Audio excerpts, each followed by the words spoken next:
In a massive organizational search, Chief Minister Dr. Manik Shah personally welcomed 147 families, officially inducting 587 new members into the party fold during a mega joining ceremony organized by the Karamchara Mandal.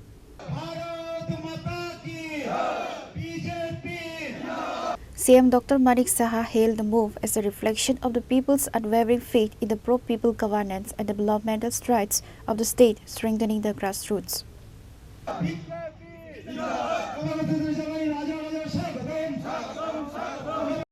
Addressing the gathering, the Chief Minister emphasized that the induction of 587 voters in a single mandal signifies a wave of trust.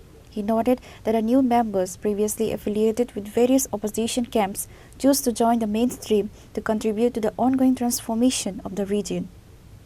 আমাদের রাজনীতি একটু অন্য ধরনের অন্যান্য পার্টির তুলনায় এখানে development ছাড়া এবং আর্থসামাজিক উন্নয়ন এবং মানুষের যাতে তাদের ডিগনিটি বজায় থাকে সেই ডিগনিটিও যাতে আপলিফমেন্ট হয় তার জন্য যেভাবে ভারতীয় জনতা পার্টি কাজ করছে মানুষ বুঝতে পারছে যে ভাওতাবাজির যে সব পার্টি এতদিন দেখে এসছে দে আর অল টেস্টেড সেই কারণেই মানুষ আসছে আজকেও করমছড়াতে যে এখানে আমি আসলাম আমি বিশাল আপনারাও দেখেছেন প্রচুর এখানে যোগদান করতে তো এসছেনই পাশাপাশি একটা বিশাল জনসভা হচ্ছে প্রায় 587-এর মতো যারা আজকে বিভিন্ন দল থেকে বিশেষ করে মথার থেকে ভারতীয় জনতা পার্টিতে যোগদান করেছেন আমি ওনাদেরকে স্বাগত জানাচ্ছি The event saw the presence of State GS Bipin Debarma and other organizational leaders. Pure Report, Chinikhora.